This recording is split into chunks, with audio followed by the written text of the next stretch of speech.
What's up, guys? We are back with another Ghostbusters Plasma Series review, digging back into this first wave of figures from Hasbro, taking a look at one of the two non-Ghostbuster figures. We are looking at Gozer. So we've got Gozer here in the standard packaging for the line. So you've got the big window there with the figure and the accessories done up in a very Ghostbusters suit motif. So you have the Ghostbusters logo and then a name patch down there on the bottom. You've got a lineup for the figures on the side and some stylized artwork, and in the back of the box has got a little bio and then a lineup like we see with Marvel Legends. So let's do it.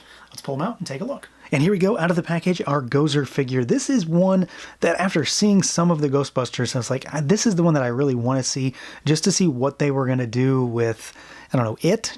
Gozer isn't really a gendered thing. It's in a female body, but it's not really a woman. So him, her, whatever you want to call him, I'll probably say him more often than not, just by mistake. But we've got a pretty odd figure here. Honestly, it's kind of weird because the articulation is a little bit different than the Ghostbusters. There's some weird stuff going on with the feet, but there is some cool accessories in this box, and honestly they're better than I thought they were, so it's kind of weird. And there is some stuff to talk about when it comes to the design, and then of course we'll have to get into scale as well, because this is yet another tale of small figures with Hasbro. So let's see what this one can do. It is kind of familiar, at least it's very similar to female Power Rangers right now. So you've got a head that can look up a little bit, look down a little bit. There is a little tilt and then full rotation, nothing too crazy, pretty standard stuff there. And then you've got arms that go out. There is no butterfly joint on this, rotate all the way around. You've got your single rotating elbow, about 90 degrees roughly. You've got hinges and rotation at those wrists. They are both lateral hinges. You've got your diaphragm cut, so it goes backwards, forwards, but there's also an ab crunch, so you've got that double that we see with Power Rangers, which I really do like. I love this design. And then you've got some tilt side to side, and then of course you can rotate all the way around at the torso. Legs go out about that far. They kick forward pretty much all the way.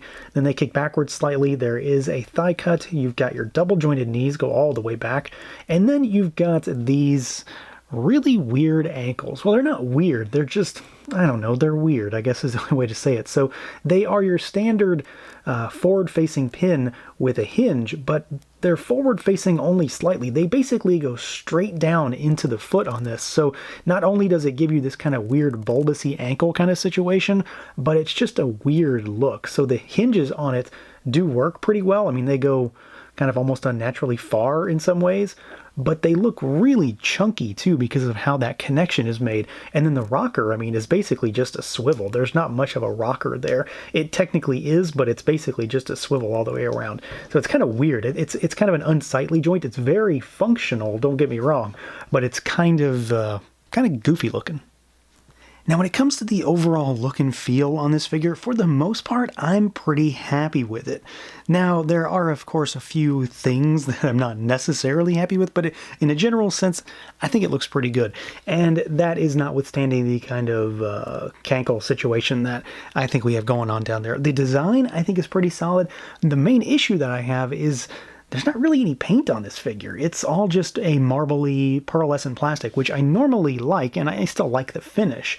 But there's no paint on this figure. It's all just that marbly plastic, the pearlescent stuff. So it makes the little bubble things that are on Gozer's, I don't know, outfit, if you want to call it that. It makes them kind of shine and pop a little more. But they should almost be a slightly silvery color in some ways, at least in certain lighting. They just would pop a little bit better. There is a ton, and I can't stress enough, a ton of sculpt on this body. It is absolutely covered because it's got that kind of like webbing all over it almost. I'm not really sure what you want to call it, but there's tons of line work all over the bodysuit for Gozer, and it comes through really well here, except for the fact that it could use a little bit of paint to bring it out.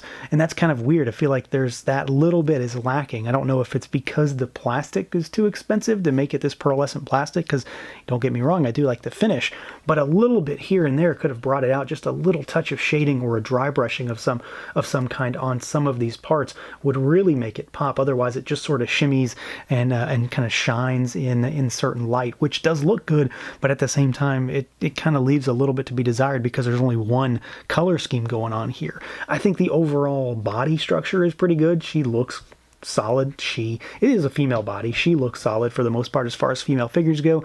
Of course, the Size is going to come into play. It's obviously going to scale with the Ghostbusters well enough, but it's not going to scale really outside of Ghostbusters too much, at least outside of this line. I mean, the one area where this figure does have a lot more going on, though, is, of course, that head sculpt, because there is some photoreal going on there, and, of course, we've got some different colors to break the whole thing up. And for the most part, I think this head sculpt is pretty good, but there is kind of one thing. I keep coming back to that. There's always one thing here and there that kind of knocks it down a little bit. The overall sculpt looks pretty good. I really dig the hair on it. I think it looks really nicely done. There's a lot of character in that.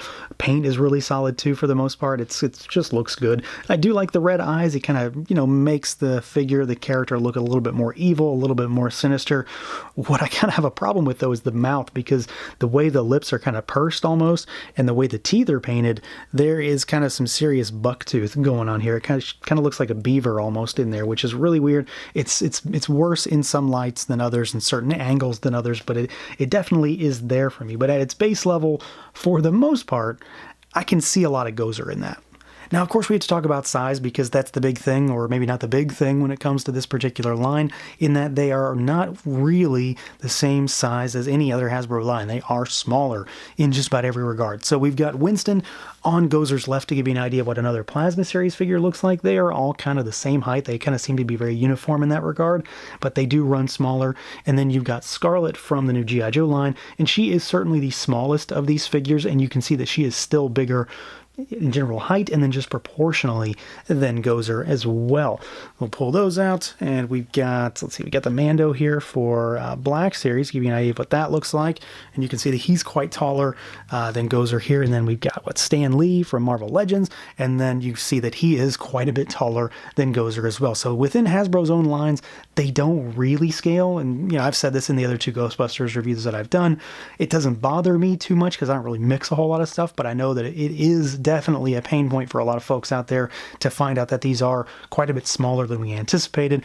But here's an idea real quick of how some of the other Hasbro stuff meshes with this figure. Now, without a doubt, my absolute favorite aspect of this entire package, of this figure in general, are the accessories, because not only are these awesome effect pieces and extra hands, I didn't know that these were extra hands. I thought that these were just effect parts that slipped over the hands and arms, because you can't see the hands in the box, well, unless you're really looking in there, I suppose, and I just didn't. So these are fully swappable hands that you get, and they are translucent plastic through and through, so the hands have a little bit of paint on them to kind of show a transition between flesh and, or apparition, whatever you want to say, and the actual effect piece. And these things are huge. I mean, they are really massive. They're a couple inches long each, of course, done up in a really bright, translucent purple. So I really dig everything about this. This is really the only thing you get. But, I mean, for my money, any kind of crazy effect part is always going to win me over, especially when it's lightning, especially when it's translucent plastic, and I think they really did a good job here. This is exactly the kind of thing that's right up my alley, and something that really makes this figure just plain and simple a lot more fun.